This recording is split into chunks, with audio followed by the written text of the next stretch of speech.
এই আন্দোলন সংগ্রামের সবচেয়ে সক্রিয় একজন যুগপৎ আন্দোলনের রাজনৈতিক দল জনতার অধিকার পার্টি। আমার দলের নামটা তারা কেটে দিয়েছে। কেন দিয়েছে? আমি একেবারে বৈষম্য শিকার হয়েছি। বৈষম্য দূর করতে গিয়ে আন্দোলন করছে। 17 জুলাই পল্টন ময়দানের সর্বোচ্চ মিছিল করেছি আমি। আবু সাইদ মুগ্ধ হত্যার প্রতিবাদে সর্বোচ্চ মিছিল করেছি আমি, যার ভিডিও ফুটেজ আপনি আমার সোশ্যাল মিডিয়াতে দেখতে পারবেন, আমার আইডিতে ঢুকলে দেখতে পারেন। সর্বোচ্চ সেখানে আমি না, সমস্ত যুগপৎ আন্দোলনের নেতারা একসাথে ছিলেন। সাইফুল হক থেকে শুরু করে জুনায়েদ সাকি থেকে শুরু করে নুরুল হক থেকে শুরু করে সবাই ছিলেন। কিন্তু আজকে আমার নামটা কোন কারণে বাদ দেওয়া হলো?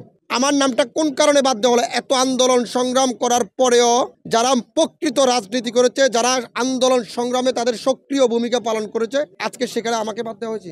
নিশ্চয় এখানে ধরনের কোনো ধরনের ষড়যন্ত্র আছে, বড় ধরনের। এখানে কয়টা দলের নিবন্ধন আছে ভিতরে? কয়টা দলের নিবন্ধন আছে আপনি দেখান। সমমনা যে জাতীয়তাবাদী জোটটা আছে, এটার একটারও নিবন্ধন নাই। আমার দলের অন্যান্যরা আছে কিন্তু আমি নেই। কেন?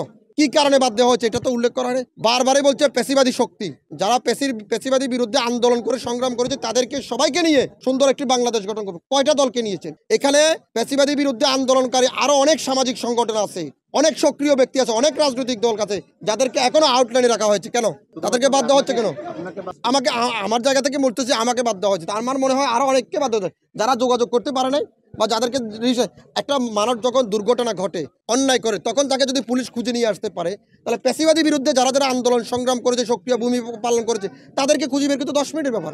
আমি পেশিবাদী বিরুদ্ধে 7টা মামলা খেয়েছি, 2টি মামলা আমি জেল কেটেছি। ডিবি হারুন কয়েকবার আমাকে জেলে নিয়ে গেছে, এটা সবাই জানে। যেভাবে আমার জীবনের ঝুঁকি নিয়ে আমি রাজপথে নামেছি, কোনোদিন জনতার অধিকার পার্টি, কোনোদিন আমি রাজপথ ছাড়ি নাই।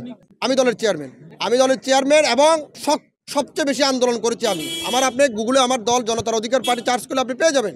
আজকে সেটার প্রতিবাদ করতে আসছি, করছি। কেন? কিছুক্ষণ পরে আসি প্রেস ব্রিফিং এ বলবে যে আমরা সকল রাজনৈতিক দলকে, তো সকল দলের ভিতরে আমি বাদ? আমার কাছে ডকুমেন্ট আছে। আমার অন্যায়টা কি? আমি প্রধান উপদেষ্টা এবং তার সহযোদ্ধা যারা আছে তাদের দৃষ্টি আকর্ষণ করছি যে বিষয়টি আপনারা ভেবে দেখবেন। আমরা সুন্দর একটি বাংলাদেশ গঠন করতে গিয়ে যদি এটাকে ব্যর্থতার পরিচয় দিই এবং সেখানে যদি কোনো সংগঠন বাদ পড়ে যায়, কোনো সামাজিক সংগঠন, কোনো রাজনৈতিক দল বাদ পড়ে যায়, এর চেয়ে বৈষম্য আর কিছু হবে না।